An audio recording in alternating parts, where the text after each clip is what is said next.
is a senior economic analyst and author for Economic Policy Institute, says that federal minimum wage has dropped 17% since 2009. I'm sure most of us here have jobs and would like to get paid a little more than what we do. Minnesota currently has a minimum wage of $10 an hour for large employers and $8.15 by small employers. That was reported from the minimum wage in Minnesota by the Minnesota Department of Labor and Industry. Minnesota should increase their minimum wage. I'm here to tell you today how minimum wage is affecting people, how it's a problem in today's world, and how it can be solved.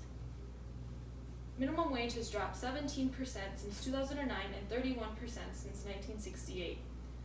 This was recorded by David Cooper, Ben Zipper, who is an economist, and Elise Gold, who is a senior economist. Workers today who are making the $7.25 federal minimum wage would be, 10 years ago, would be making the inflation-adjusted equivalent of $8.70 to this year's money. In other words, workers would be making 17% less money today than what they would have 10 years ago.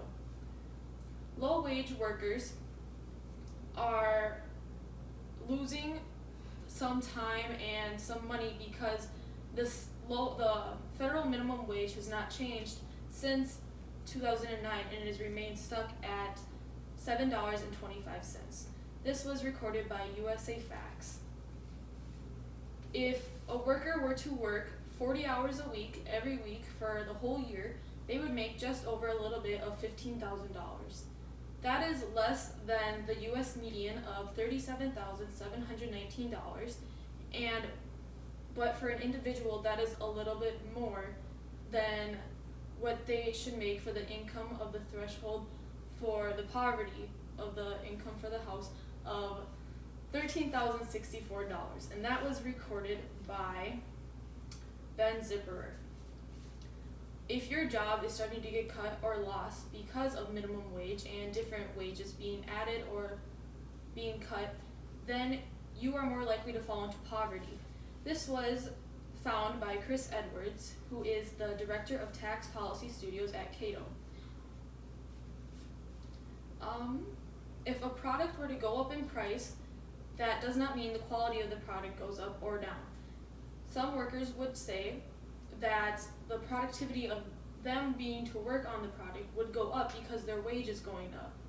And this would increase more productivity and more wanting to come to work and more wanting to do what you do. That was recorded by T.H. Gilding, Professor of Economics. Now, many of the workers who are getting paid low minimum wage are having trouble to pay for medical insurance. Most people under the age of 65 are getting their medical insurance through employer-sponsored insurance with their work. And that was recorded by Ben Zipper. In 2024, a single adult would need to be paid $15 an hour at the minimum to maintain a long and adequate life in the modern world. That was recorded by John Parrott. Wages would need to increase quite greatly, and they would be able to, wages would need to increase, and this would improve many lives around the world and pull many people out of poverty. It would help 33.5 million workers around the world if their wages were to go up. And that was recorded by J. Paul Lay, who is the professor of health economics, and Juan Du, who is the assistant professor of economics. Seattle is now working at $16 for a minimum wage with their works, and they are making it through, but their prices are getting higher in many products. Now, if we were to raise minimum wage, we would help pull many people out of poverty, and we would help have everyone to maintain a nice life without having any pricing problems or many just payments to do. And that was recorded by T.H. Gindling, who is the professor of economics.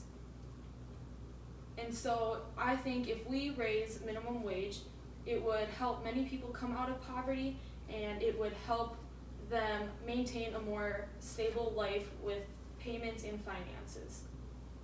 So minimum wage in Minnesota should be increased.